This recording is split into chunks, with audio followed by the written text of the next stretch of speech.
Welcome to The Work Within, where we have conversations about mental health and faith to help you live with greater connection and wholeness in your everyday life. The Work Within is a podcast of the Watershed initiative, supporting the mental health needs of the local church. Thanks for listening.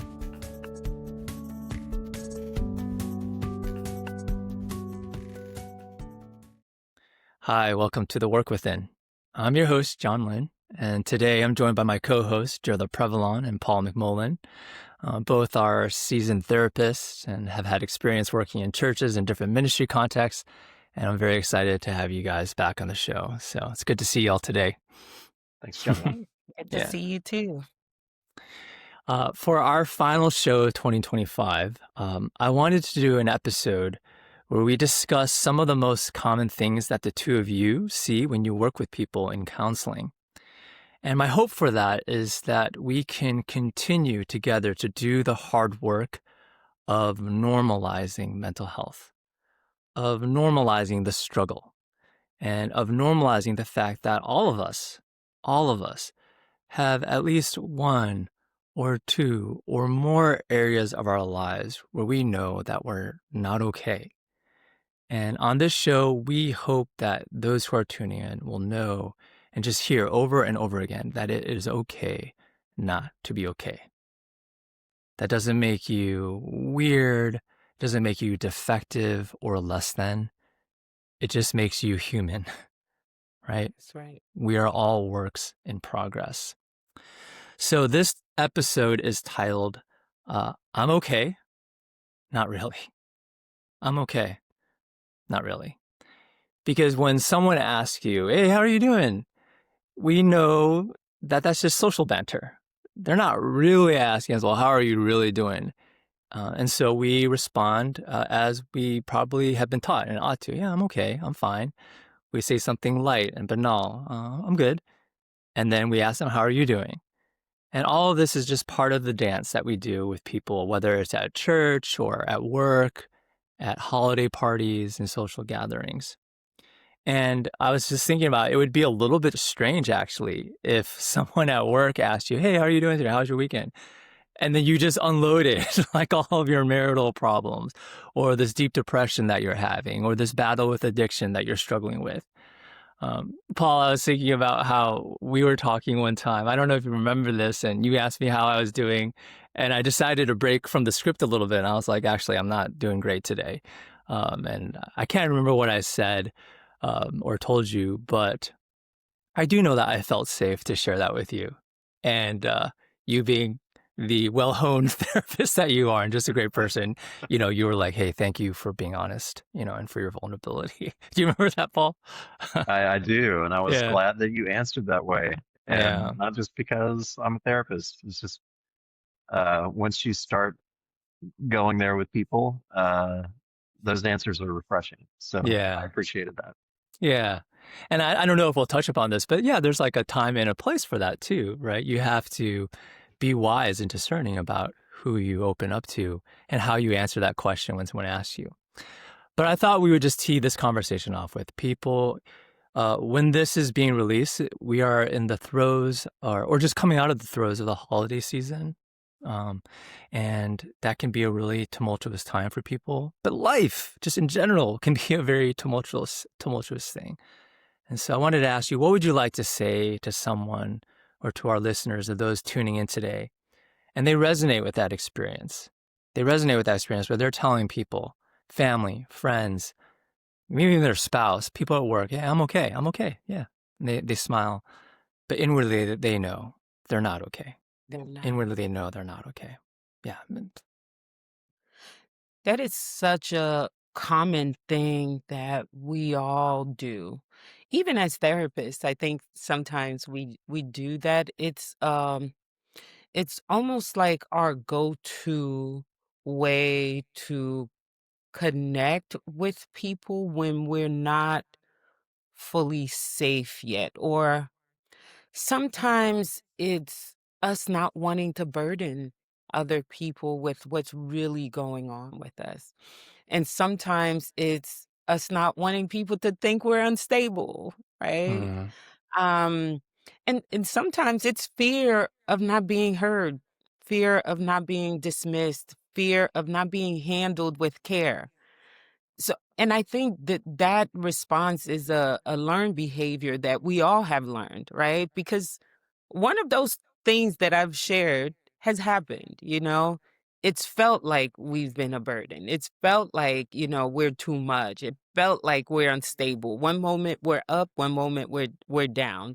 Um, and we don't know how many people can actually handle the range of emotions, the true range of emotions that we go through on a single day, right? We may wake up in the morning like, woe is me. God has forsaken me. And then by midday, we're like, okay, the sun is shining. We're feeling pretty good right now. And then by evening, it's all downhill again, right?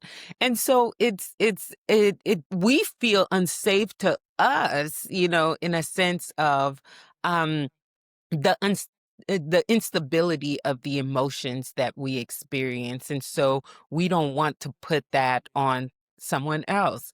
But it's normal. It is so normal for us to say, "I'm okay," when really we have other things that's going on behind. And so for those people who are listening, I hope that you can take a seat and just join us in this conversation as we're trying to figure out ways to really create pathways where we can get a little deeper, and really share what's going on within reason, and really find a way to kind of manage our relationships with our feelings as well, because it's about managing that as well. So, Yeah. And we were talking before we hit record just about how if you listen to this when it comes out around the holidays, you may have just uh, been through all sorts of things, travel, time with extended family, time feeling lonely, time grieving. And so, not sure where you're at right now, but you may have felt like I've been putting on that face of I'm going to survive, I'm going to make it through the holidays, and maybe it didn't feel like you could be yourself or you could be vulnerable with where you're really at. Or now that you're through it, you feel like the weight of all that you've experienced the last week or so.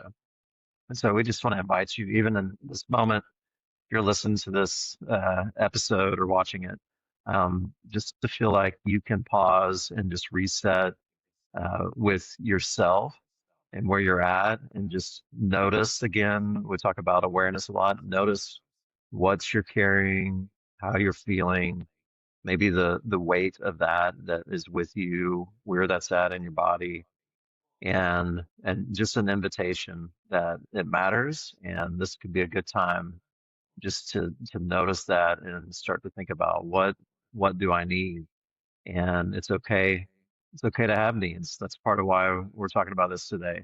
And so just want to invite everybody to be able to take that space for themselves for a moment. yeah, yeah. And I think the other thing I'll add is, as we need to check in on ourselves, right? Because sometimes we get so used to saying I'm okay that we start believing it. We, dismiss our own feelings. We don't sit with what's really going on with us, right? And so I think this could be an invitation to really investigate, to really sit with and explore even, I'm okay. Am I really? Yeah. What's really going on? Because sometimes people will ask me, and people will want to hear that I'm okay too, by the way. They'll ask you the question, how are you doing today? And then I'll take a pause to really think through, how am I doing in this very moment that they're asking me the question? Because I want to be authentic. And they're taken aback by that response of just being reflective and just pausing and just really investigating to answer authentically. So I'm hoping that that's what you get to do here as you're listening, that you will pause and ask yourself the question, how am I doing? Am I really okay? And how am I doing? I'm glad you said that, because I notice in myself, and maybe our listeners can relate to this. I notice that I will go between two extremes. And so on the one hand, sort of what you were talking about, Drilla, where I start to believe I'm okay. Yeah, I'm like, everything's good. And I will minimize any issues or struggles that I may be having because I want to just feel like everything's, smooth and humdrum. And I think this gets verbalized sometimes by people I talk to where they're like, I would never see a therapist. Like, why would I need that? And why would I do that? So there's one extreme I notice in myself where everything's fine and I tend to either minimize or overlook potential warning things or red flags or whatever they might be. On the other hand, I've also noticed there are seasons where I'm just so focused on the areas of brokenness in my own life. I'm so focused on my issues and my brokenness, and I can feel really overwhelmed by that. And I'm just constantly in a state of I'm so broken and I need to be fixed. I need to be repaired. I need to grow. Mm. I need to improve myself. And I think maybe that gets externalized or focused by maybe folks I talk to who maybe even consider themselves therapist junkies. They're always trying, they're always in this pursuit of improving self. And so there's these pendulum swings I've noticed. Is there a good balance between those two extremes? Or are those just more seasons? Or, yeah, what would you like to say to that? I think it's good that some of the stigma around therapy and counseling has lessened, in the last generation. Um, there certainly is a time even the first time I considered going to a therapist, I was very resistant to it. And it took probably a year or more longer than it needed to, where I finally found somebody. And but overall, I think there's less stigma than it was before. But that's kind of on a society-wide, wide basis, rather than on an individual basis. It's kind of that same question: how do I feel about uh, getting help for where I'm at today? And so I do think it's helpful to feel open to the process and saying, I do have my needs are valid, my situation's valid, and I need to talk to somebody that's got some training to help me process through, figure out what's going on. Whether that's, serious trauma that I'm processing through, or it's just I feel kind of stuck in these areas, or I feel stuck in this in my relationship. So I do think it's really um, we we want to be open. At the same time, the goal of therapy is that you're not in therapy forever. I mean, that's one of the goals. One way Right. to say it is that this is not something that the hope is that you will always have, you will always be in this space to feel some sense of normalcy. The goal is to receive help and to grow and then to move on. And then maybe in a different season, you go back in and you connect back in. It's a resource.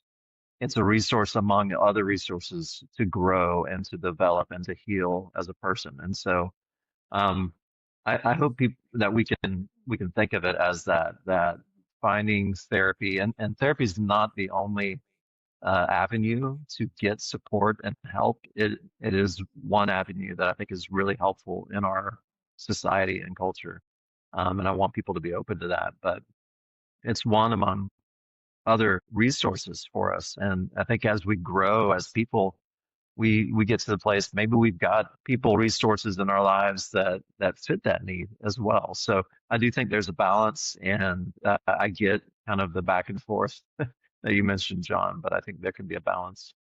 Yeah. Yeah. That's so good. There are times uh, the balance is easier to strike than others, right? When people are minimizing problems or they don't have any issues or um, don't want to go to therapy, especially when therapy is available. People who are minimizing, that's a defense mechanism that I find a lot of people are avoiding, pain. And I get it, you know. There's some pain that is debilitating if you don't handle it in a way that gives you breath and stability and help you to find groundedness. It can be too much, you know? Um, and so it makes sense that some people would avoid and would minimize because they don't have the tools to manage the fallout, the the peeling back the layers, the dealing with what happened, right? And so the minimizing and the not going to therapy, to me as a therapist, I'm thinking of avoidance. The other the other part I feel like is avoidance too. You know, the therapy junkie. Like you're doing all the things because you're afraid. You're afraid that all hell will break loose and that you will be left on your own to deal with your Right. issues by yourself. You don't trust yourself. You don't trust what's in you. You don't trust the Spirit of God in you. You don't trust the work that you've done. And you're just afraid that you're just gonna mess it all up. You're gonna mess up your kids. You're gonna mess up your family. Everybody got to go to therapy all the time, every day, all day. you know, the minute someone, challenges you, you're like, we need to go to therapy for that. You can't handle conflict on your own. We need to go to therapy for that. Everything is therapy because you're afraid. And so it's another strategy to avoid because you're afraid of the overwhelming feeling that it may be if you would actually start practicing what you've learned and start utilizing the tools and or even do the hard work of connecting with friends and family authentically, like Paul was saying. Therapy is just one gig. Imagine if you actually went for a walk and sat under the sun and, did the journaling and, have family dinners because those things help too, pray and meditate. Imagine what would happen if you actually did those things. So for me, I feel like both they're like strategies to avoid pain. So for me, it's fear. It's fear of pain. It's fear of what could actually happen, you know, if I don't have all these amazing therapists around us, I'm glad you said that. I don't know if this is a saying within the therapy world, like an adage, but I've heard it. I've heard it from a couple different places, but it's just this idea that mental health is a commitment to reality at all costs. Mental health is a commitment to reality at all costs. And I guess in that question that we're talking about, it does seem like the key invitation is let's just be honest. Let's be honest with ourselves. Actually, am I being driven by fear right now? Am I avoiding? Or am I actually all gung ho about therapy because I'm driven by fear too?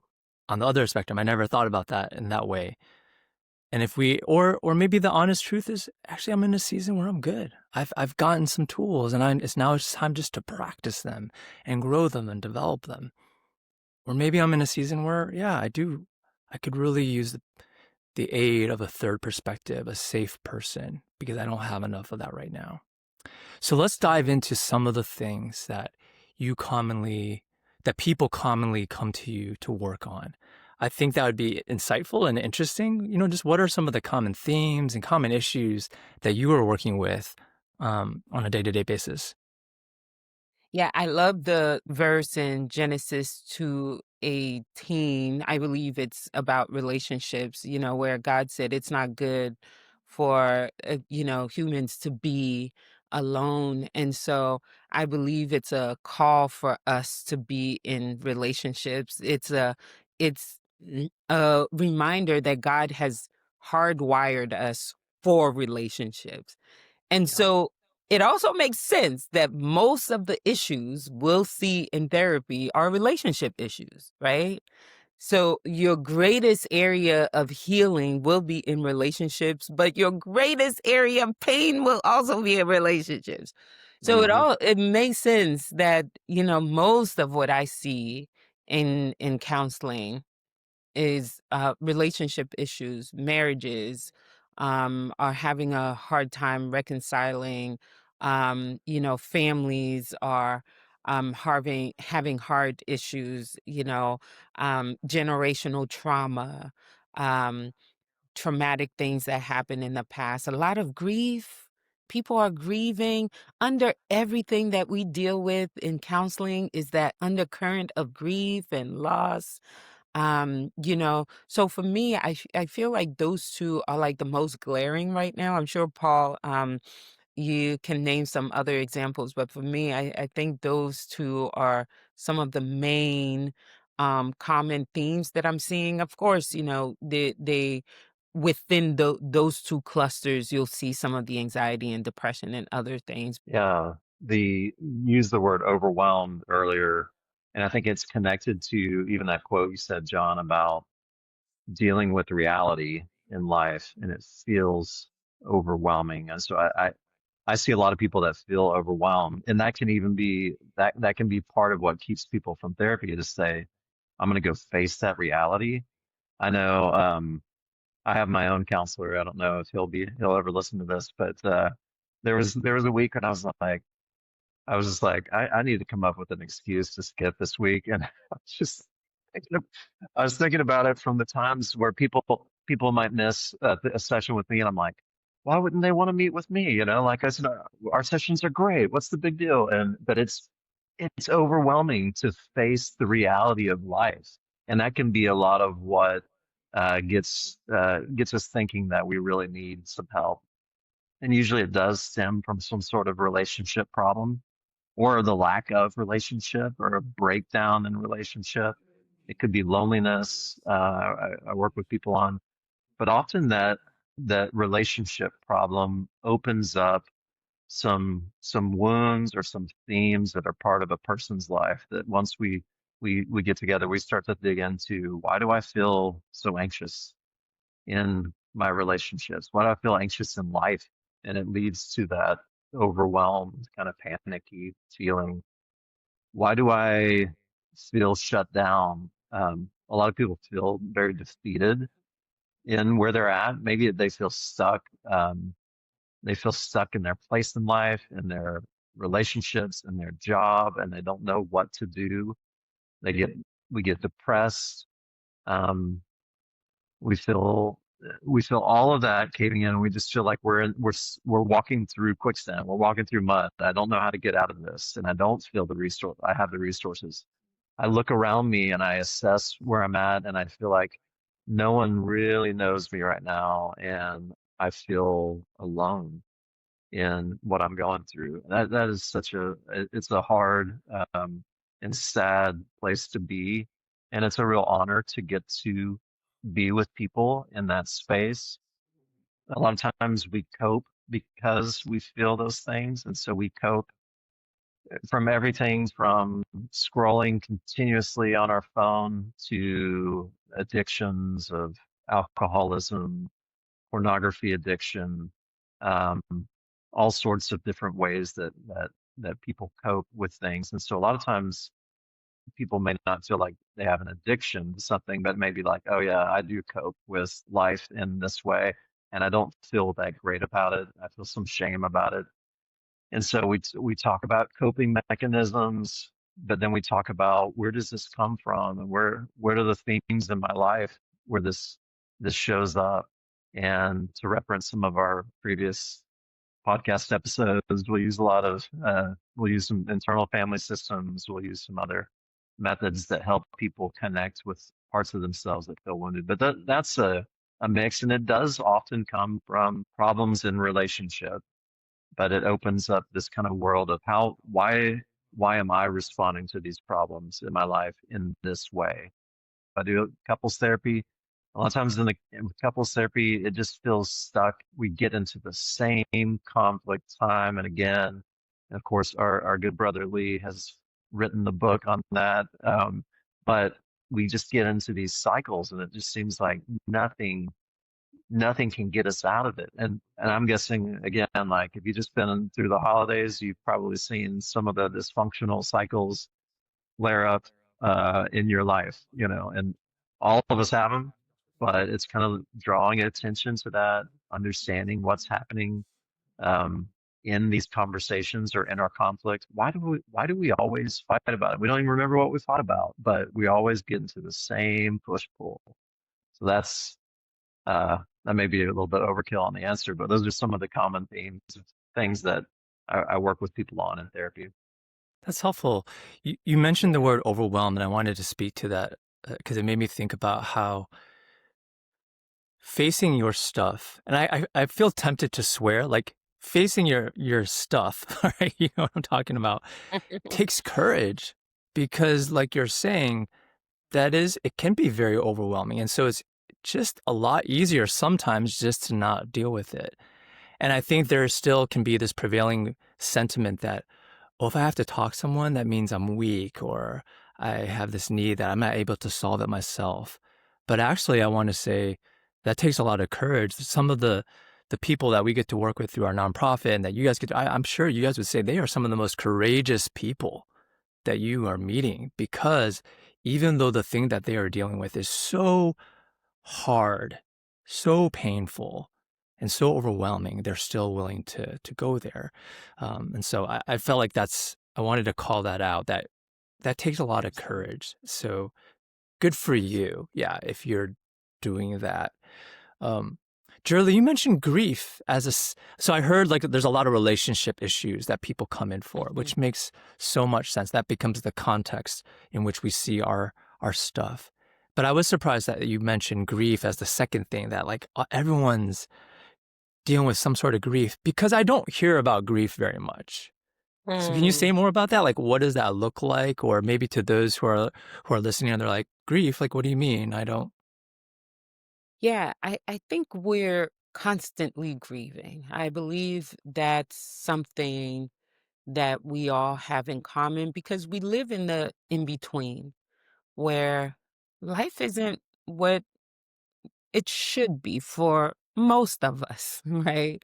Most of us, we're longing, we're looking for something more. We're looking for more in life, more in relationship, more um, in our careers, more with our children. Um, and then we have expectations, whether we've named those expectations or not. And oftentimes, life does not live to our expectations, and that causes grief.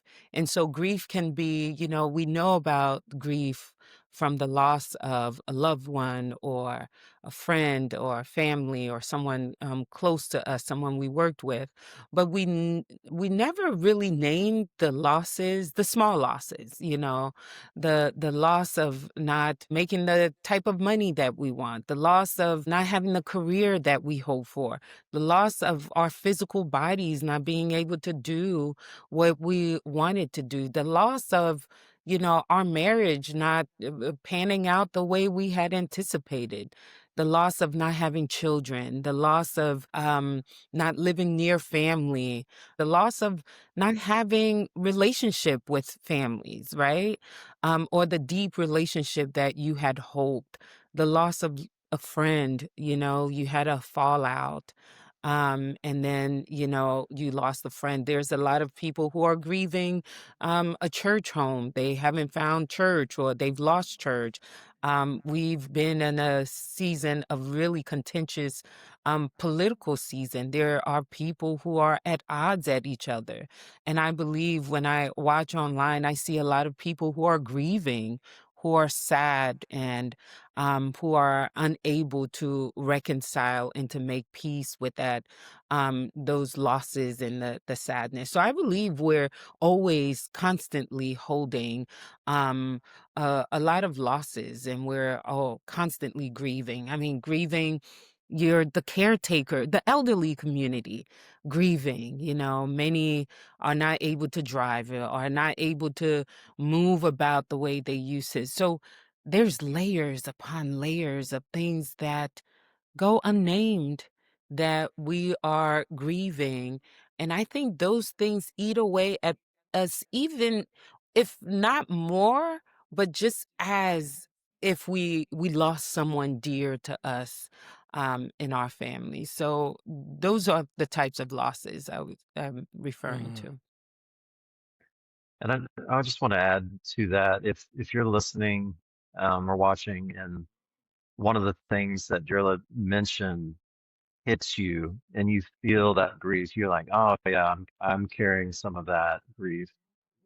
Part of the invitation is in this moment is to say, let's just create some time to be able to sit with that. And life is so fast paced for so many of us that it's hard to find the space to slow down. And you think, well, if I've got some grief here, it may be too big for my day or my week. When do I find time to explore that and let that out? Because it may feel like that grief is more than what I have space for in my life or in my relationships. And that's where if you can sit down, schedule that time in the week to be with someone that's going to make space, that's going to invite you to explore that grief and sit with it and to care about what that's like for you. It can be very freeing to be able just to let some of that out in that space. And again, sometimes we grieve for 5, 10, 20 minutes with someone. We feel some weight lifted off our shoulder, and then we can go back into life and feel better. But it's just creating that time to be able to let that part of us feel the weightiness, the sadness of that spot. And then and that can be a really important space for therapy. And again, if you feel like I'm rushing through life and I don't have a time or place to be able to grieve, that this is an invitation to say, not just slow down, but find that space, find someone that you can connect with, reconnect with that counselor, and share that grief with them, and that can be a really valuable place um, to spend that time. Absolutely. Yeah. Yeah, I hope that as people are listening, they can make those connections to the things that you're seeing, that you see on a regular basis, and realize that, oh, actually, I am not, this is very common. This is normal, whatever normal means. And I was thinking about just there are two scriptures that kind of came to mind when I was thinking about the show. One is from Ecclesiastes 1:9. And it says that what has been will be again. What has been done will be done again. There is nothing new under the sun. And so I hope we can hear that there is nothing new under your problem, your issue, no matter how gripping it may seem right now. It is not new. And I think that's good news, right? That's good news that you are not alone in that, and there are pathways forward. And I also think of 1 Corinthians 10:13 that says, no temptation or trial, some English translations say trial, no temptation or trial has overtaken you except what is common to humanity. And God is faithful. He won't let you be tempted beyond what you can bear. But when you are tempted, he will also provide a way out so that you can endure it. And, not to geek out on the original language, but I do think it's helpful to point out that word translated temptation, some say trial. It's the semantic range. There's a range of possibilities for that word. And I think both are true in life, aren't they? There's no temptation, whether that's from within, no trial, whether that's from without. And so the pressures that we face, whether internal or external, all of that is common to humanity. And so, no, you're not special. Like, you are special and that you are uniquely created by God, but you're not the only one struggling with whatever you're struggling with. Yeah, anything you guys want to say to that idea? I'm sure you guys work with people who come in and think, I must be the only one struggling with this.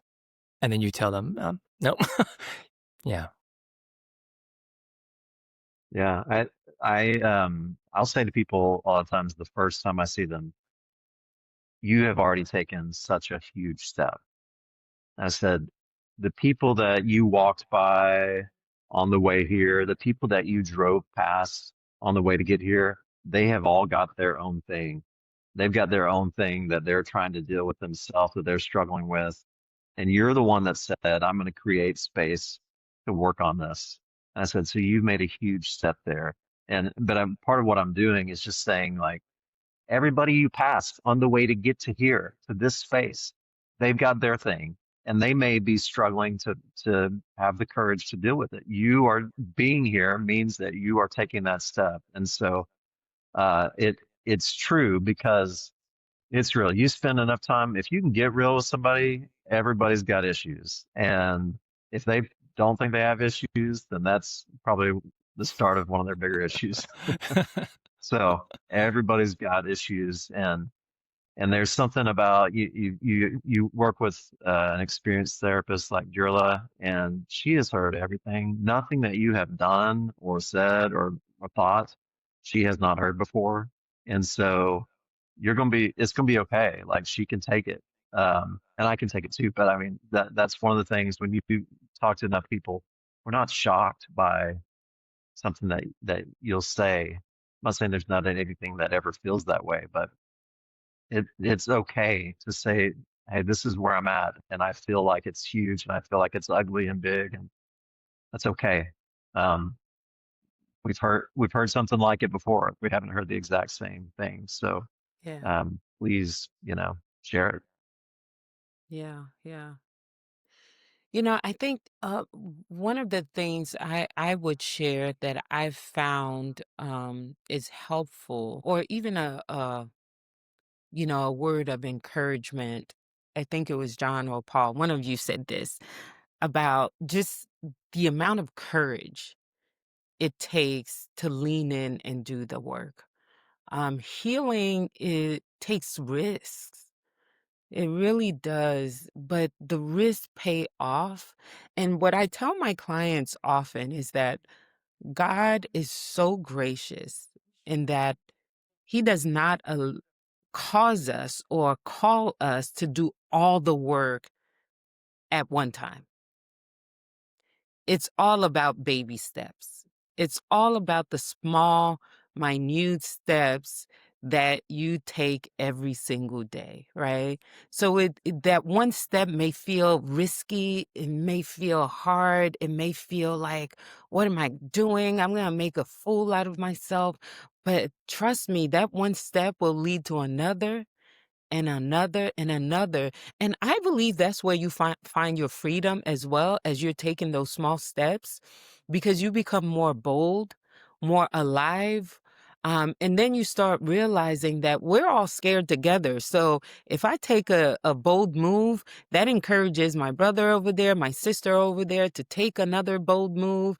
And we're all moving together. And it doesn't feel so lonely and so isolating. And I think that's why this podcast and these types of spaces are important, because you get exposed to what's Mm. really going on behind the scenes, right? That we're all kind of scared. Even the therapists that are in front of you, we're all scared to risk healing, because you are putting yourself out there. You are kind of exposing yourself out there. But I promise you, as you take those small baby steps, as you start, grounding yourself, you go outside and you get stronger and stronger emotionally, and you pick up the phone and call that friend, you haven't talked to in a while, you start realizing, why was I scared to begin with? Why was I afraid to begin with? So I just encourage our listeners to take a baby step, whatever that baby step may be. Take that small step, and the next day take another small step, and maybe do like Paul and take a break the third day. Don't do any steps. You just take a break and sleep in. You call out to heal. Hmm. But I tell you, it taking small steps has never failed me in the healing journey. Mm. I like that. I like that. Just take the next faithful step. In the remaining time that we have, what would you guys like to say? Any word that you would like to say to those who are leading others, whether in an official position or they just have influence, whether it's in a family, people around them? Um, I think if you're a leader, you're a culture setter. And so it's tricky. You said at the beginning, John, there are times where you have to practice discernment so that leadership does not necessarily mean I'm going to get up in front of everybody in my church or organization and share all the worst parts of me to everybody. Like that's not a safe thing to do, because you're sharing with a lot of people that may not be a good steward of your story, a good steward of what you shared vulnerably. So that's not what I would recommend. But there needs to be a culture where, hey, we're in this together and we're growing and we can be vulnerable. And to some extent, you've got to lead out in that. If you are in charge, you're a pastor, if you want a church where, again, the goal is that we are all being formed into the image of Jesus, we have to get into the mess of our life. And if it feels like you're on the pedestal and you can't do anything wrong and everybody's looking to you there's a lot of isolation among leaders, especially in the church, because we feel like we have to be the morally sound people and teach that to other people, but then we've got this stuff within us. And so, no, stop that. You've got to find ways and people where you can be real, where you can be vulnerable, where you can share the mess that's inside of you too.